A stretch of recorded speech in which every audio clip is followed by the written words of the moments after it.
So today on the podcast, we introduce to you Lexus Fernandez. Lexus is an award-winning entrepreneur based out of Providence, Rhode Island. At the age of 20, she suffered from a ruptured brain aneurysm that would change her life forever.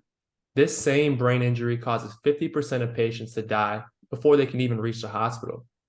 Lexus, in this case, is a survivor, and she has used this traumatic experience to impact people all across the world through not only her skincare line called Soulita, but her voice and her testimony. Today, we bring you none other than Lexus Fernandez. Welcome to the podcast, Lex.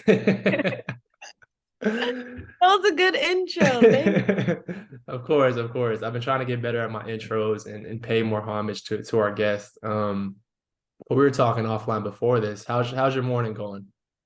Great. I made breakfast, woke up with my boyfriend, love my Mm, life, mm, and about to have a busy day. mm. And you have something today that is really important, right? And you said you have a photo shoot. What's that photo shoot for today? Photo shoot for, I'm going to be featured in one of the largest publishers in Rhode Island, which is Rhode Island Monthly, Hmm. and most likely featured as being a CEO to the Soulita and co-founder of Soulita, because they're going to take photos inside the store. So it's exciting. That's a big blessing right there. Is Lexus, I just, going to school at the University of Rhode Island, right? I'm from Northern Virginia, right? When I was looking at colleges and I was looking at Rhode Island, I thought like I was going to the Bahamas or something, right? We talk about Rhode Island, but going there, you look at it, it's the smallest state in the country, right? Everybody kind of has their own lingo. If you're from the bucket, you from, you from Providence, you from Warwick. And it's just interesting for me being there for 5 years. Like I really got close to a lot of the culture in Rhode Island. And I think it's extremely beautiful. And I had John Hope on the podcast a couple weeks ago, and yeah. he spit nothing but gems, right? And he wore that chip on his shoulder coming from Rhode Island, right? And then coming across your Instagram page, right? I'm seeing your entrepreneurial stuff, and I think you posted something, and because I didn't even know you I didn't know you from your injury, but I know you just from your entrepreneurial tips.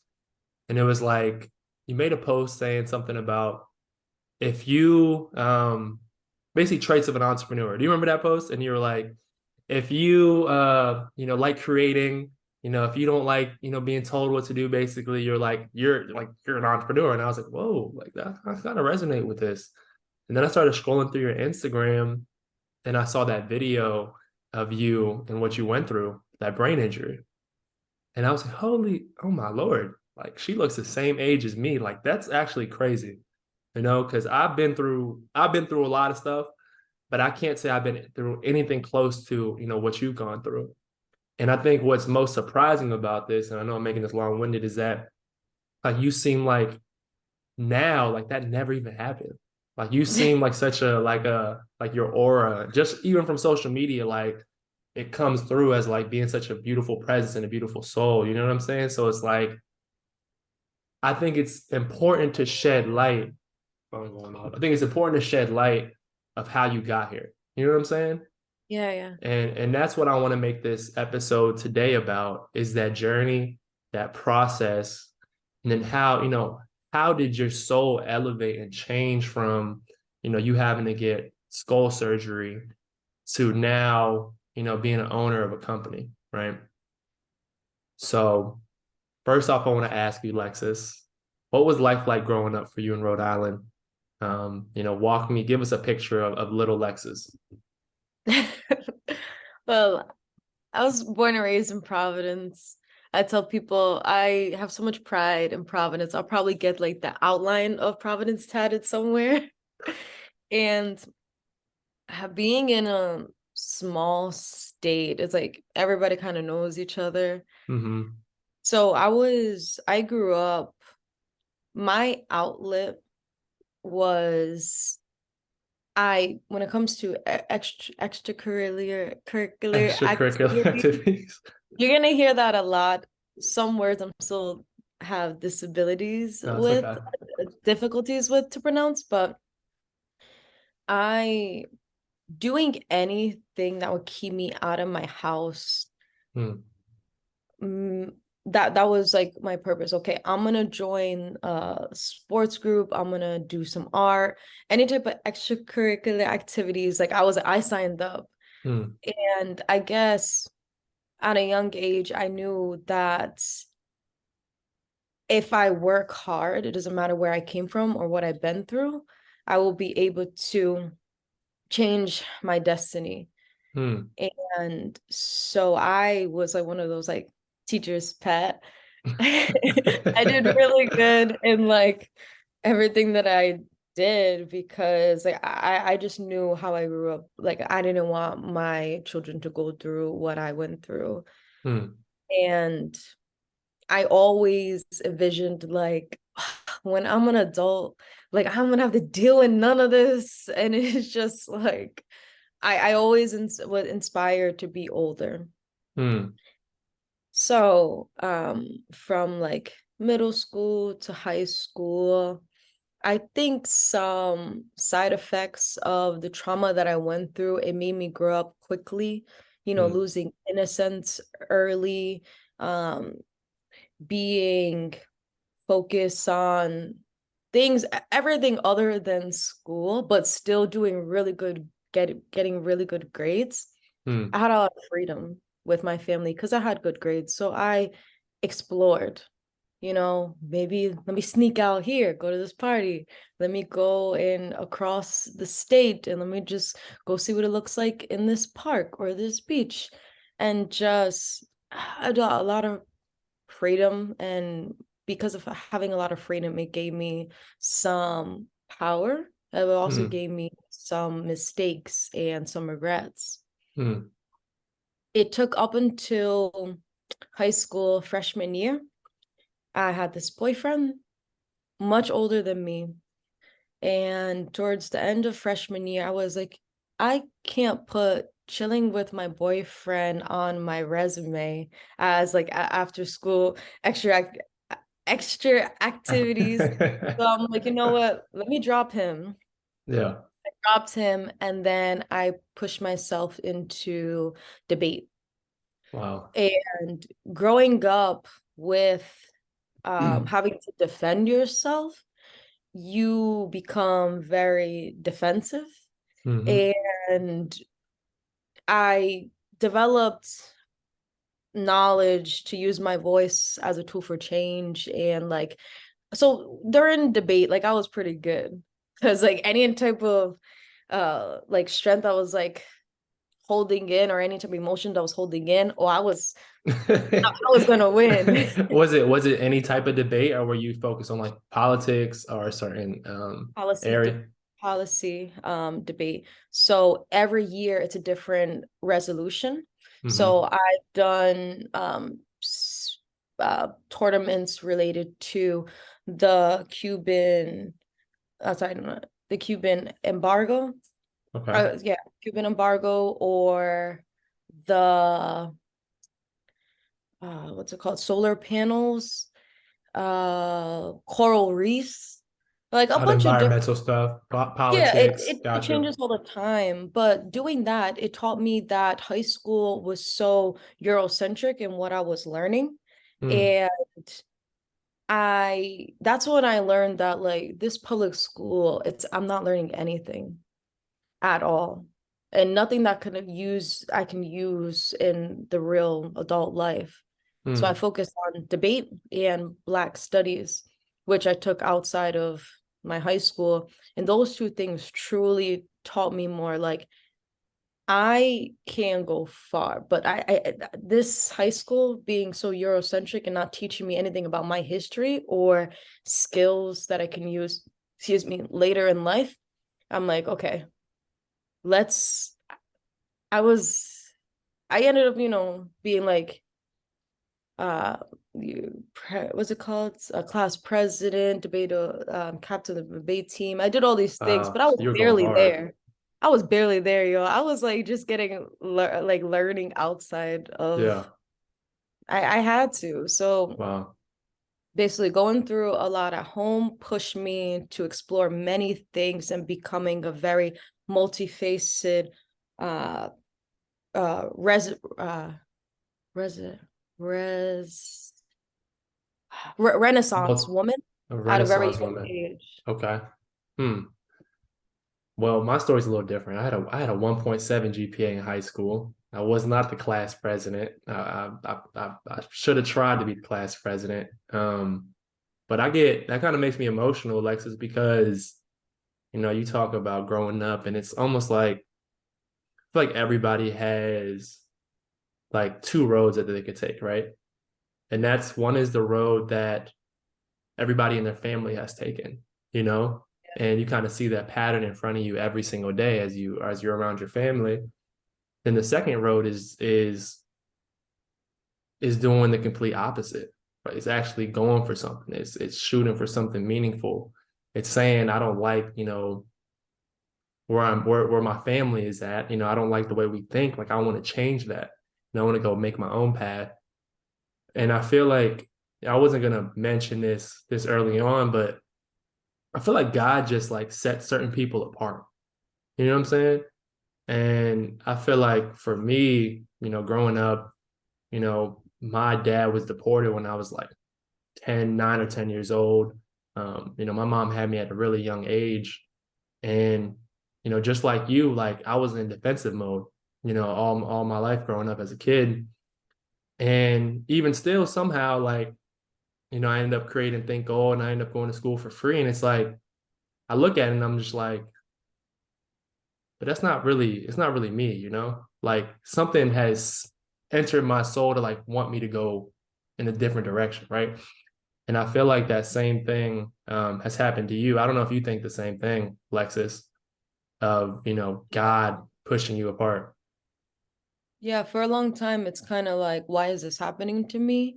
Hmm. And you have to move into kind of like an open mindedness to change that question and change it to why am I what am I learning from this? Hmm. And a lot of the things that like I went through, like it makes sense because it's all part of my character development. Hmm. And I see life as a game, honestly. Like Hmm. everything that I do, um, sometimes I'm like, oh, that's 20 points right there. And even when it comes to like energizing myself, my life bar, like my Yeah. life bar right now is low. Like I gotta recharge. Yeah, Or me too. even even checkpoints in my life. Like Hmm. when it comes to things that I do.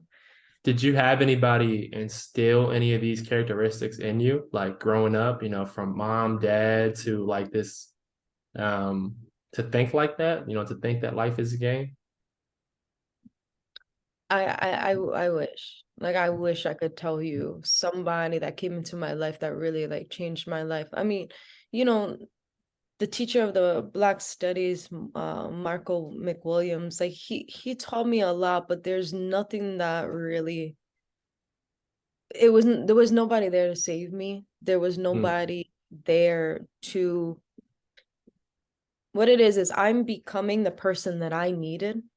Hmm. Hmm. Even the lack of not going to therapy is like or not like getting any help. I didn't, but what I did is I helped myself and I educated myself through internet and books and YouTube and stuff like that. But I wish I did have somebody to like bring homage to. Yeah. In the last podcast I did, it's funny you said that you're becoming the person who you needed when you were younger, right? And Mhm. I talked about the same thing with this lady named Katie at Kobo on the podcast a couple weeks ago. And it was like, I was painting this picture of, picturing yourself as a kid, in your house growing up, right? When you're like 6, 7 years old, and right. And and you're just having an out of body experience, and say, you are who you are now, and you're walking into that room where you're growing up at, and your little, 7-year-old self is in there, and he's, he or she's sitting on the bed, and you're looking at yourself, and you're like, what does that little kid need to hear? You know, all the emotions that that little kid is feeling, like, what can you tell them now? And I Yeah. feel like we live, or some of us live our whole lives trying to become that person that could give our younger self some advice, and really, encourage that younger self, right? Because we all needed that, it's almost, we all needed that one person just to come in and just really like tell us, like, hey, Lexus, like, you can do anything you can dream of, right? Like, you can do it. But when we don't, it's like, man, we got to tell ourselves that, right? Yeah. And it's crazy looking back at it in hindsight. But Lexus, okay, walk me through. So high school, killing it in debate. You're becoming a Renaissance woman. You're becoming well versed. Educated for sure. What did you want to do? Looking outside of high school, what did you want to do? I wanted to be the mayor of Providence. Honestly, like I just that was my back then that was my passion because I decolonized my mind to everything I was socialized to growing up and using debate and Black studies. Like that's when I created my own values. Hmm. And what got me excited in my heart and my soul was helping other people and representing like who I am and where I come from. So I truly wanted to be the mayor, and I honestly still can be, but I have other plans. So when I went to college, I was studying political science and urban studies as a minor. And after one art class, I also put that in there as like uh, political science, visual arts. Okay. So I just wanted to the political side. I wanted it. I wanted to represent. And so you went to university. You didn't go. Did you go to Rhode Island? University of Rhode Island? Roger Williams University. Roger Williams University. Okay. All Yeah. right. So Lexus, take me back to the year of 2018, right? Just before your incident, the months leading up to that, where was Lexus at mentally, physically at that point in time? So I had just turned 20, and me at that time, I knew that I wasn't in line with my purpose because I wasn't helping anybody. My position was I was a manager at Sprint, so selling phones, and I had my own team. I was the youngest. Everybody was older than me for my employees. So Wow. like I put myself in that position. And so I was like figuring that out. And I was making money. Like I remember my last check before my brain injury was 3K, and that was 1 week. And it Wow. was just like so for someone like me, I was I've never seen a check like that. My parents have never seen a check like that. And it's not, too much, but it's doing that work and then to see that I was awarded, Hmm. it was nice. So Lexus then had a good job. She had a savings. She was able to take my family on shopping sprees and plan vacations and stuff Wow. like that. 20 So years old. 20 years old. yeah, it was really sweet, really, really sweet. And in school, I was doing really well. I had just finished my sophomore year finals. Like legit, I was done Wednesday, and the weekend, that's when the aneurysm happened. The only extra time that I had for was Bible study. Like I knew that I believed in like something, but I wanted to study some religion and Hmm. just to learn more and figure out, okay, like what is this about? Like I was growing up, we would go to church, but when it's forced on you, it's like it's just not the same. But I was really exploring that. So Bible study, full-time student, and full-time job. And I was chilling, and I knew that there was there was my body had to basically fold on me in order for me to get out of that position, because feeling comfortable and the security of getting money like from that job, something big had to happen for me to leave, Mm. because I was comfortable. I was happy that I was making money. Yeah. And that's what happened. Now take me to May 20th, 2018. Walk me May, through that day. yeah. The night before, I wrote on a whiteboard everything that I wanted to do that summer. So certain things were like create a scholarship, open up some more credit lines, get my nose pierced, read books, cook every 2 days, just like a lot of milestones. Hmm. That week, I also figured out that I needed to redo my birth control. So I called, and that's when I realized I didn't have health insurance. Wow. So this is Saturday. Aneurysm happened Sunday. That Monday at 8 a.m., I had an alarm on to call for health insurance. Even though I signed up, like I know I did, for some reason it was gone. So that was Saturday. Sunday comes around. It's about 3 o'clock. I am working at Emerald Square Mall, and I'm working in a kiosk. So right in the middle of a mall, and it's only about like what's like 6 feet. It's like a little Yeah. like box. I Hmm. have one employee on shift, and I'm working with a customer. And I'm also on the first floor of a mall, so I can look up. Anybody looking down could see everything that's going on.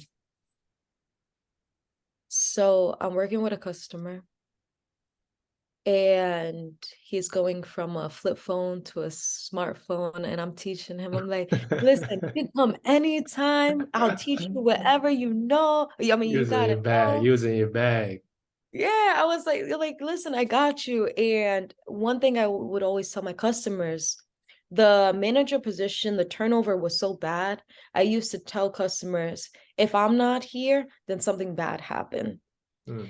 And that's when I truly learned on how powerful our words are, because something bad did happen, and it happened directly where I kept saying that in the kiosk. So I'm Wow. working with a customer, and I'm taking off the plastic on the phone, and I'm like, what do you want your passcode to be? In that moment, I heard like a pop. It almost felt like a hiccup, but it wasn't coming from my diaphragm. And I was like, oh, that was weird. Like in my head, I'm saying that. And I asked him again, what do you want your passcode to be? He said 4 numbers, and I had no idea what he was saying. I said, can you say that again? 4 numbers. I couldn't understand it. And I was like, can you say that again? And he was like, are you deaf? And I was like, all right, that's rude. So I was like, you know what? Let me excuse myself. And this is just me like saying it in my head. And I Yeah. asked my employee, hey, can you handle this? I grabbed all my stuff and I went in my car. And I'm crying, but I don't know why I'm crying. And I have no idea what's going on. But like I was just like standing there, and I'm like, what should I do? What should I do? I had no idea what was going on, like at all. There was a little bit like head pain, Hmm. but I'm so happy I made the decision not to leave, because I was just gonna go to my past boyfriend's job and tell him like, hey, I'm not feeling well. But instead I went back in the mall, which is the best decision. When I got back, the customer was done, and I was talking to my employee, and I'm trying to communicate English, and I can't. My Like, goodness. it's like three-fourths of my vocabulary was gone, and I'm trying to communicate, and I'm trying to tell her no matter what, don't call the ambulance, but I don't know what the word ambulance, I don't know how to pronounce it. Wow. So like I'm I could legit show you. So I'm drawing on my phone like trucks and like putting X's, like don't tell anybody, like trying to communicate. And then as I'm writing, I'm like, wait, let me try my ABCs. And if you look at the ABCs, it's not in order. Oh my And goodness. so I'm trying to figure it out. She's writing sentences on our computer, and she's saying like, oh, can you pronounce, like, can you read this? And I'm trying to pronounce it. I start like responding like in Spanish, like I was trying to read tomorrow, but instead I said like mañana. And at that point, I still didn't want to go to call the ambulance because I didn't want to deal with that bill, like whatever it was gonna be. And that's like that sucks that was my mindset. So after about she ended up calling my boyfriend at the time.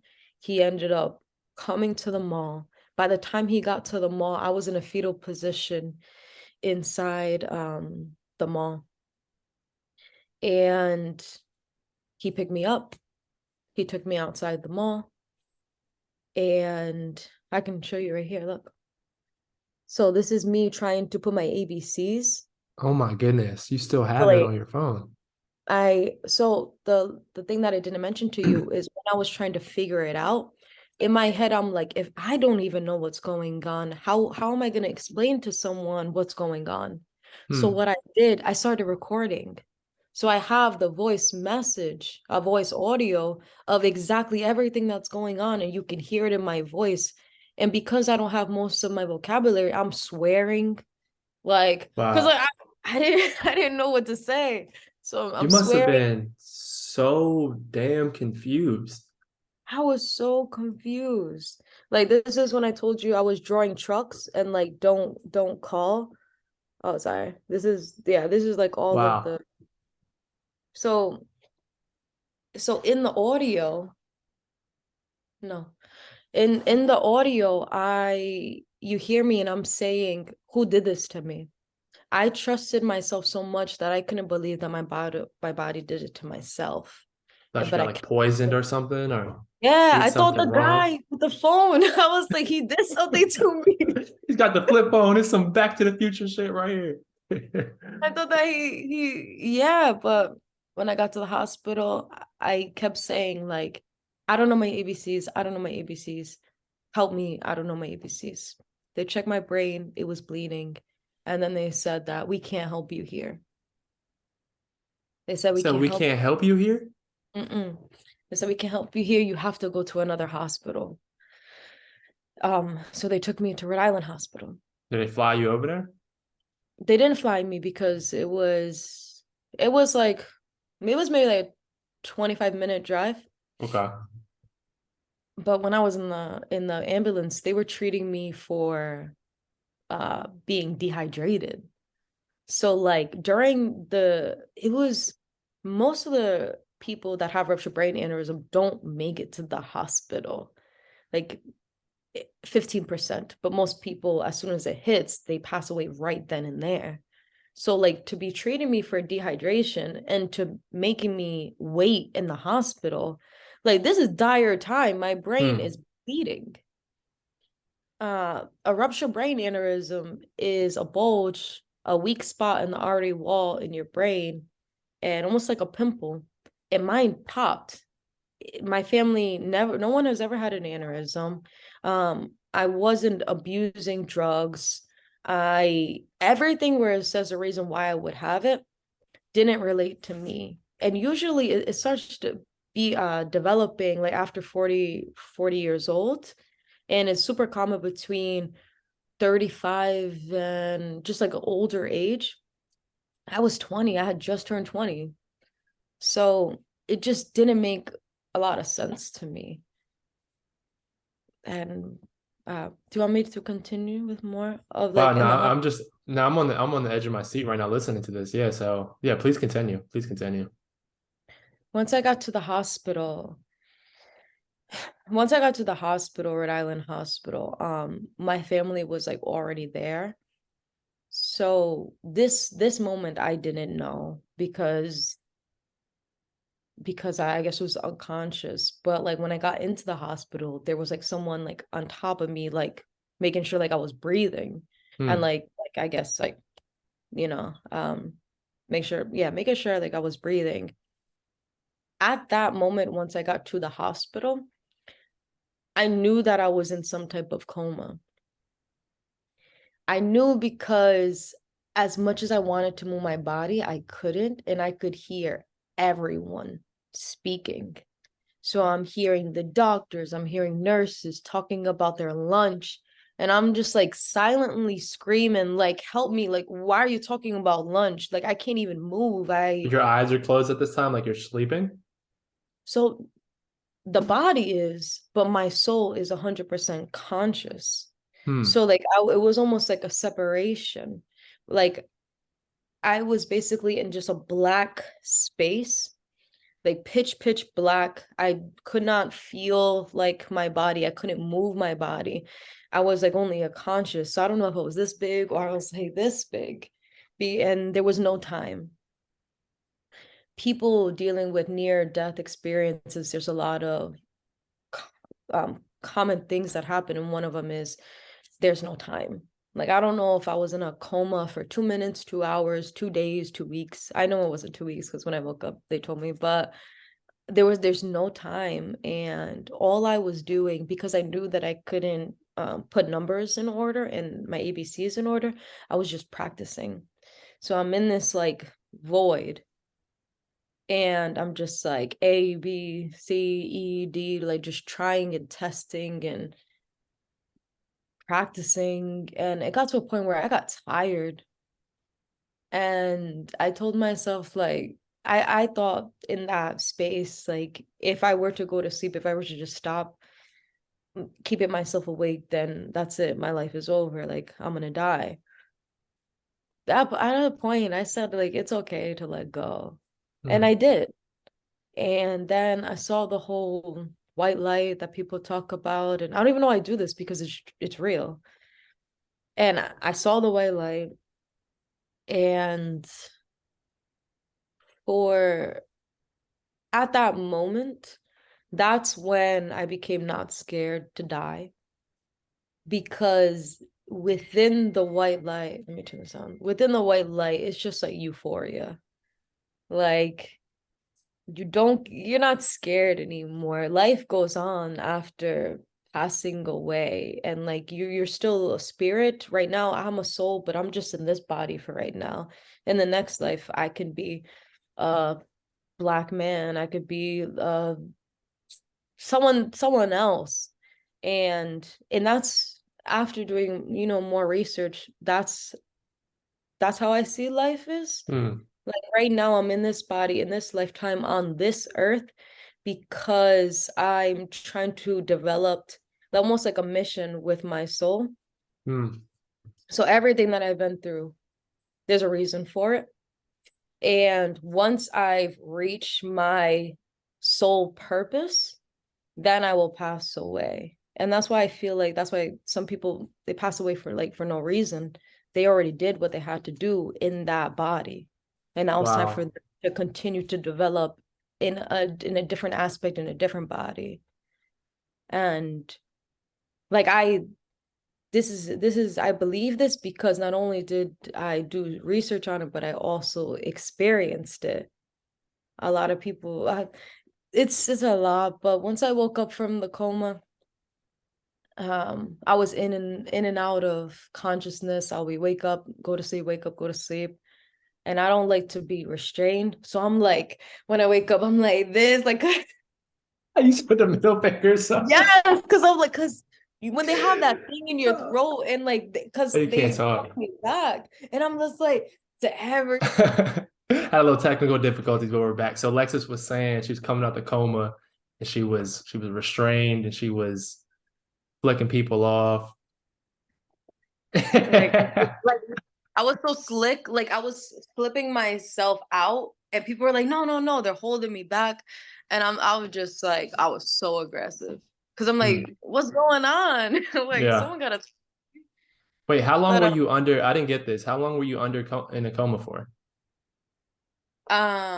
it was only a few hours, Wow. And but how long, if you had to guess, how long did you think you were in a coma for?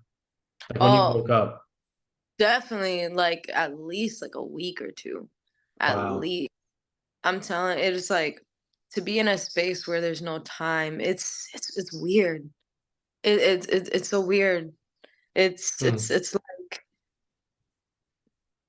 I mean, time we've created, the calendar that we've created humans, and but if it didn't matter, and in like when in the nights, like maybe that's when you wake up, it was you can feel that there was no time. Wow.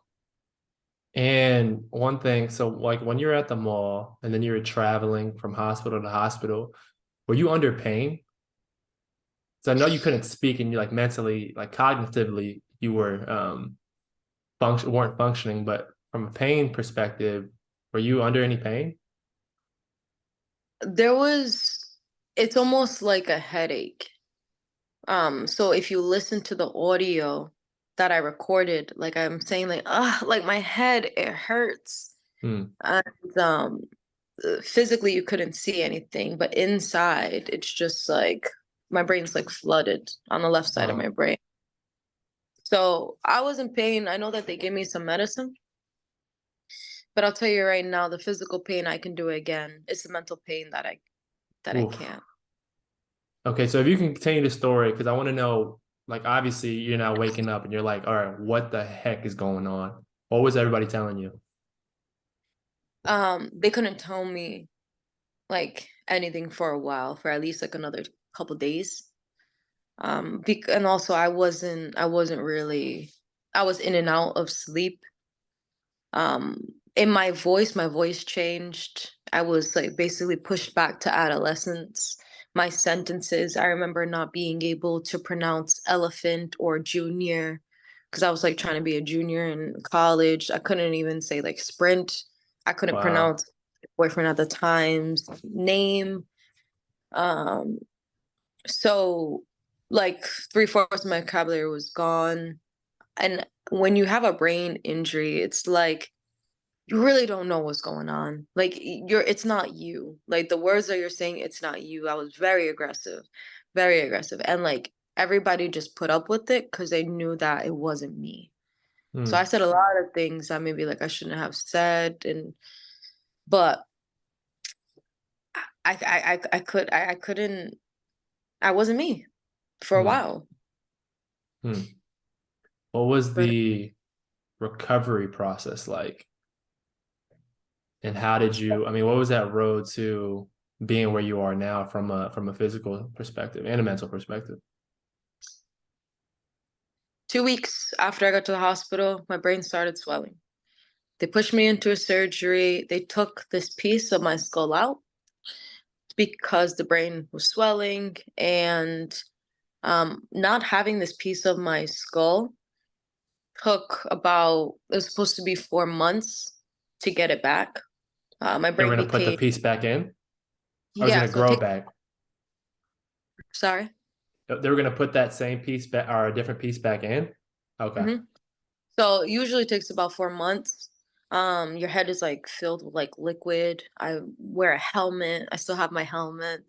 And as time goes on, that liquid-ish like gets smaller and smaller. So after about 4 months, my head was like popped basketball. I had a big indent. And the first time I was supposed to get the surgery, as soon as they gave me like the sleeping gas, I woke right back up and they said, "Hey, we're not going to do the surgery today." The next day, they called my mom, like, "Hey, can you bring Lexus in to do a 3D print of her skull?"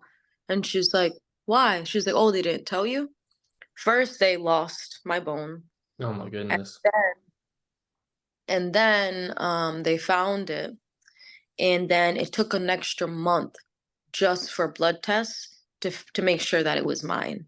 So the problem was they put my bone under a different name. And my name is Lexus Raven Silva Fernandez. So I guess when they checked me in, they like switched my name to just Lexus Fernandez. I feel like if there was more people that have longer names, which is usually people of color or coming from my culture, they would Hmm. recognize that. Hmm. So it took about 5 months just to. get my the aneurysm happened in May. I got my piece back and all the staples out November 3rd. Wow. And so going through that recovery process, learning your ABCs, I'm sure you had to deal with that's probably when most of the pain set in right after the fact. Um, how did Soulita come into play? So during in the hospital, spending a lot of time in the hospital, my skin got very sensitive. I went from never taking pills to being handed a handful of pills, Hmm. American medicine, like every couple Hmm. hours. My body changed, very sensitive, filled with scars from the top of my head to the bottom of my feet. And so there's a need for something to help my skin regulated. And then the other side of it was I because I couldn't do much, I had a lot of time. I couldn't go back to work. I couldn't go back to school. I didn't have much money. My wealth lasted only 8 months to pay my bills and stuff. So to understand how Solita came about, you have to understand that when my brain started bleeding, it took away everything that was related to like numbers, letters, words, reading, writing, anything analytic. But this side here, my creative side was booming. Hmm. Hmm. So as I'm home and I can't do much, I'm seeing these different visions of art pieces, sculptures, poems, and I'm like, I have all this time. Let me just make it into reality. An idea to a thing, an idea to an item, a thought to a thing. So I knew something inside me was like, one of these visions are going to be my next career. Wow. So Solita was one of those visions. So there was a need, the problems, I needed a solution for my own skin. And then I also and then that was like one of the ideas to create some natural skincare, body care, but in the scope of self-care. Hmm.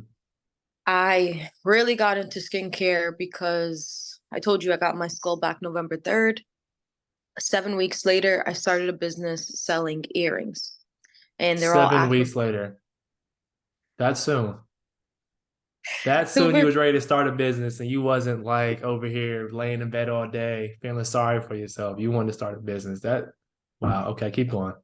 I needed something, so I started selling earrings on Facebook Live, and I had no idea what I was doing. I just went to the flea market, got some earrings, and I created some, and I would pick them up. Who wants this on Facebook Live? If they wanted it, I put in a poly mailer. After I messaged them, this is what you owe. They send it, I ship it. I was doing that, hustling that for like a couple of weeks until December 31st. December 31st, 2018, a day before, it was my first time actually going to the movies, not wearing my helmet. I was really happy. The side effects of the aneurysm were really hard on me, and I kept losing things. All that money that I saved and that I gained, or people like my dad helped try to help me out with some bills, maybe like 3K to help me out with bills for the next couple months, I lost it. What do you mean you Once lost it? I lost my wallet with all the Oh, money Lord, Lord. where I could go to the bank. It pushed me down to my lowest, and I was just like, if money matters this much, like I don't want to be alive. I took not all the pills, but most of the pills from the hospital gave me. And when I woke up, I'm like, I can't do this anymore. If a ruptured brain aneurysm couldn't kill me, and if I couldn't kill myself, then I'm supposed to be alive, and I need to figure out what my purpose is. Hmm. So that's when I really got into self-care and healing myself. Like I said, I wish I could bring homage to someone who truly helped me out. But the only thing that could help me out was God, the universe, and like myself, with the self-healing and focusing on my wellness. Hmm. So that happened December 31st. By February 14th, I started making, well, the whole time I was making these soaps that was very unique. And I was like, when people think about soaps, they think about a block of white bar with a logo on it. How can I change that idea? I made these, Soulita used to be Soulita soap, and the soaps would be custom. I did some shaped in Yeezys and like an AK-47, and just like What? different yeah, they were like really cool. Different colors, different organic oils, different herbs, different smells. If you wanted a soap with your name on it, I could do that. So I made soap baskets for Valentine's Day. All of them got sold on Instagram. And Wow. that was like the beginning of Soulita. I didn't create a website until September 29th, 2019. Throughout that whole summer, after February, I didn't know really what to do with the soap baskets.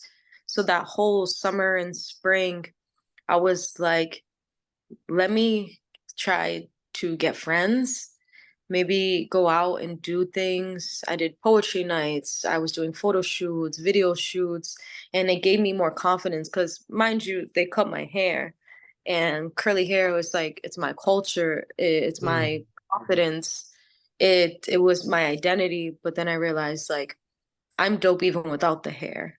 And mm, it's not about what's on the physical, it's what's in the inside. So in September, I was like, okay, it's getting into later in the year. It's fall. Let me start a business. I brought Soulita back with products, rose oil, beard oil, rice water, and then the soaps. mm. And it was trash. The It was website trash. was trash. Website was so trash. Like some of the product description wasn't even finished. Yeah. Um, it was really trash, but I grew up playing Club Penguin, Millsbury. Well, like what else where you could create stuff like those? Farmville. Did you play Farmville? Yeah, some farm, not that, but like MySpace. You can like customize things, Tumblr. So I'm Yep. like, if I could do that, I can make a website, which it wasn't bad, but it wasn't good. Hmm. The honesty, the self-awareness. Yeah, it wasn't good. So I started it. I ended up meeting my co-founder, and he has a lot of skills that I didn't have. Working with models and different big brands like Converse, Wow. um, like big brands, hype beast, stuff like that. So we started working together, and everything. Like I had the vision, I had the ideas, he had like the skills. We worked together, and we ended up. He redid the website. We rebranded in April 2020, Hmm. and April 2020. When was that? COVID. COVID. But you was So we on had, you had an online presence though, right? So it was were you affected by COVID a lot? in a way, but I think other people had it worse. Like, especially if you had like a storefront, Mm, different businesses. I think a lot of people got it worse. But like we had to excuse me, we had to take some products off our catalog because we couldn't source the materials anymore, the mm, product bottle. But actually, COVID helped us. Actually, let me not say COVID helped us. It's really, really sad to say, but we we got a lot of support once George Floyd was murdered. mm, Because you remember how the whole world was just like uh, uh, protesting, and people started to actually spend money on Black businesses. yeah. So relaunched April 2020. By June 2020, like every single day we made gold. And we basically just started. I didn't even have my LLC yet. They featured us in 20 different articles, and nobody emailed us to tell us. So we Wow. didn't know. And they basically just every single article was titled Black Businesses in Rhode Island. And it would be they would put us Soulita soap. So all of these businesses were or articles or just blogs was just copying and pasting from other ones. So we were featured many times. We didn't even know until we Googled our name like a month later. Mm, And it's like, but based off of that, we had so many inquiries for retail partners. By that fall, we had 12 retail partners nationwide, wow. which like so like that was big push. And that right there was like the start of how people knew about Soulita in Hmm. Rhode Island. Wow, what a beautiful story. So, I mean, that's amazing. That's so amazing. I mean, everything that you went through, just from working, not even forget about the injury, but you went from working at a sprint, being a sprint manager to now being an owner of a skincare company that is seen, all across the country, working with a co-founder who's doing amazing things. Um, it seems like things just like for a reason. Like I don't know if you think that, Lex, but everything that you have been through, like honestly, just seems like it's been that way for a reason. Like it's been to get you here because just from hearing your story, I don't think you would have became the woman that you're supposed to be without the injury. If you were to just work as that sprint manager, you might not have ever tapped into that real creative side that you have within you. Um, and so I wanted to ask you the question, and I feel like we already talked about it, but like, do you feel like God, you know, that brain aneurysm, he put that in your life, you know, for you? Instead of he did it to you, but he did it more so for you. You know what I'm saying? You kind of feel like that? Most definitely. Everything makes more sense as times goes on. And like even all the new opportunities I get, like I feel like I'm never ready for it. But God would have never offered this opportunity if I couldn't get ready or if I wasn't ready for it. So Hmm. it's like every single thing, everything makes so much sense. Like I told you, with that money coming in, someone had to they had to fold me from inside out in order for me to get out of that position. Wow. Like this is entirely into my purpose. Not only did I become, a business an entrepreneur, but I also became a motivational speaker. Hmm. And what I mentioned to you before, my skill was speech, like speaking with debate. And the aneurysm took that one thing that I really believed in myself away. I couldn't even read sentences. And it's like, I didn't even know what this was. A pinky? I didn't know what pasta was, nothing. So like to take it away and then for me to have to work to get it back, it took 3 years in speech therapy to be talking to you and you don't even recognize that I have a language disorder. Hmm. So to have it, get it taken away and get it back. And now with like all of these new chapters in my life, of things that I've survived, like I use the things that I've survived. I like to share it because I knew that certain tactics that I took can be part of someone else's survival guide. Hmm. And just because my brain bled, it doesn't mean that people can't resonate with it. Hmm. So Eh, eh, everything makes sense. Yeah. I think you made a post too on Instagram. You said like, I went through a near-death experience, so you didn't have to. Did you make Yeah. something like that, right? Yeah. And hearing you talk about that, and I want to hammer on this point. You talking about seeing that white light, and then you talking about the soul, right? And you said that, once we pass, like my soul will still live on, right? Yeah. And I feel like do you carry that like every day, that feeling of like this is just the body? Most That's definitely. Most definitely. Even and that was the inspiration for a new mindset of I'm not trying to be entertained. I'm hmm, not trying to be watching TV all the time, like doing a 9 to 5 and then finding relief by watching reality TV shows. Like I'm not trying to be entertained. I'm trying to be educated. hmm, Growing up, because of my trauma, I was so focused on finding love and boys and just trying to get some type of security instead of focusing on educating myself. And now, like, it's totally the opposite. Like, I understand each time I'm developing new ideas, like, that's what really, like, gets me going. That's when I'm most, like, stimulated. And it's about the things that I do that get me excited to do. yeah, yeah, And it's like I have purpose in my life, so like I know exactly what I gotta do. Hmm. And then it's just like learning routines and discipline and determination for me to become the person I want to be. I mean, I'm already kind of her, but there's certain things that I want to accomplish. Amen. Amen. I wanted to talk about, entrepreneurial business, but I feel like we should just set that for a whole nother podcast because I mean, this is like there's so much that we can dive into.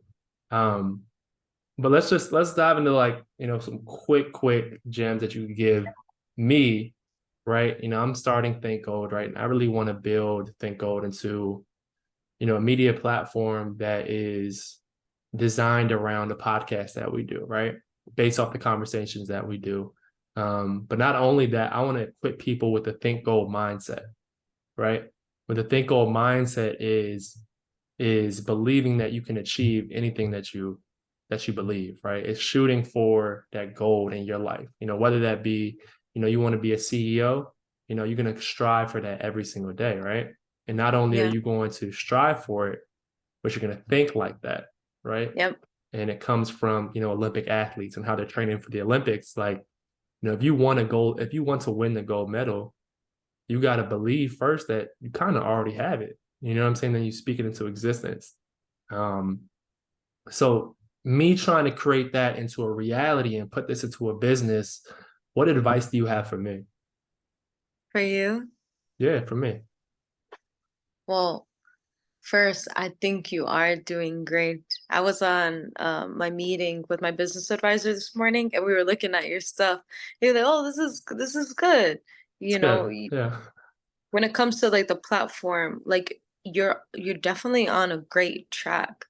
Like from your highlights to your bio to your posts and how the engagement. It's like I know that you know what you're doing, and that's why I accepted doing this podcast. Anybody who just started their podcast, I have to decline because I know throughout time they're gonna change certain things because you're getting more knowledge. And I Mm, was like, oh, this, I think you're at a right spot. I would say your mission is great.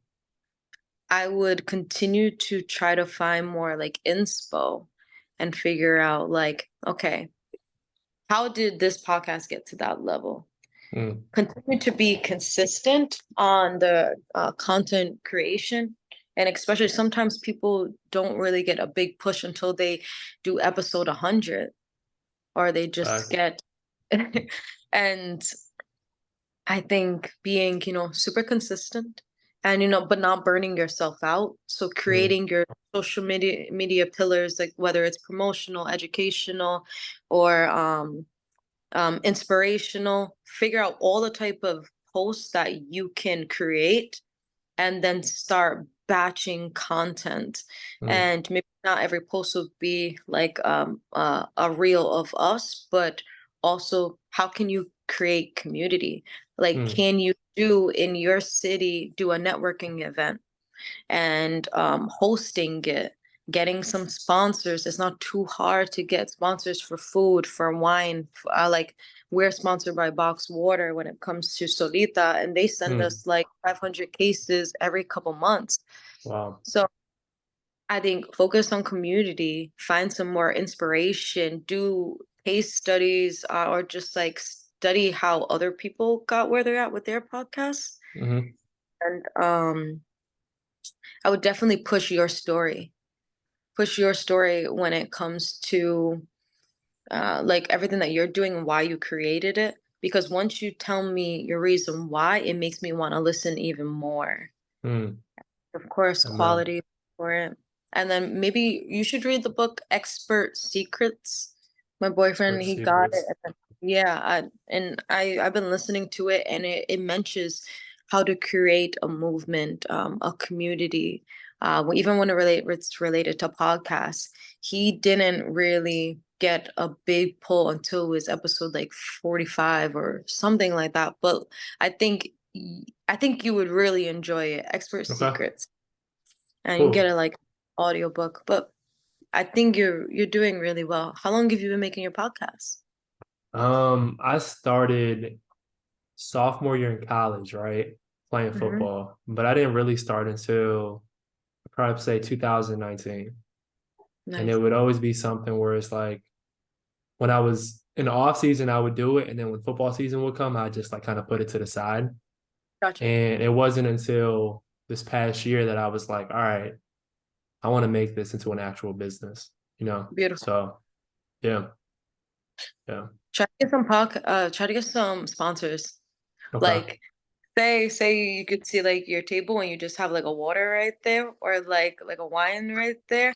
I Sure. think I definitely box water. You most likely can get box water. Um, Let me ask you start. this, Lexus. Sorry to cut you off. What do you do? What's your mindset on building a team, right? Especially when it comes to content creation. And I'll ask that one on that last question. Yeah, when it comes to my mindset, when with that, like I know that I'm not good at everything, and I know that there's a lot of hats that you wear as a entrepreneur, and you can't do everything. So first, having that mindset, like, okay, just because it's not me making it or doing it doesn't mean that I won't be perfect or like worthy. So that delegation, it took a long time for me to even share Soulita with the co-founder. It took a lot of arguments because it's like this came from my mind, this came Hmm. from my heart. How can I trust you with it? So first that mindset, like no, like in order to grow, you need a team Yeah. and finding people that aren't exactly culture ins, but culture adds. So you don't have to look for someone just like you. You maybe want someone else with a different work style. So you do more brains, you can develop more things. And sometimes you think you're so great, you're so perfect, or you have like great ideas, but like other people having someone to respond to it with devil's advocate, stuff like that. I think that's always great. I think that you don't have to have someone to meet in person, and getting online or virtual assistant works really well once you Okay. create systems with the podcast where other people can do the work, and it's actually not expensive at all, especially if they don't live in the US. Hmm. I think building a team it's essential. It's entirely essential. I wouldn't have been able to last fourth quarter. I wouldn't have been able to reach. I had two stores at a time. Just for the holiday season, I wouldn't be able to do it if I didn't bring three other people in. Hmm. Um, it would have, yeah, I would have been burnt out.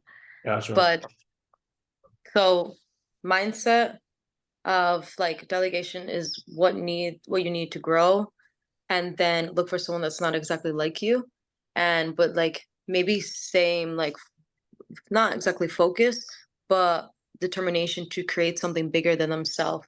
Because when you're working with people that are bigger than themselves, then no matter what happens, whether you're not getting money for it, you have like a purpose in it. And if they Hmm. believe in it, my people that work with me, some of the people, they're like, we don't even have to work. We believe in you and we want to be part of your successful story.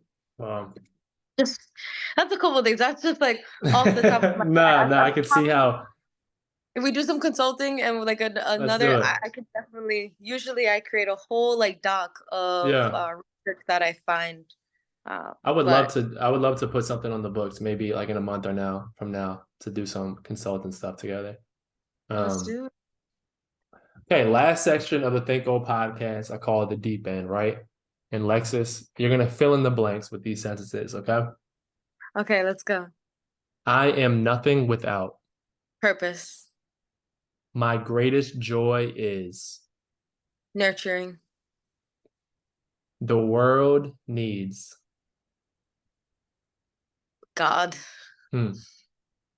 Our greatest battle is ourselves. ourselves. And that is a wrap. Think Gold family. Lexus, I appreciate you taking the time. Real quick, if you could drop me some acts for social media where people can find you and hear the rest of your beautiful story.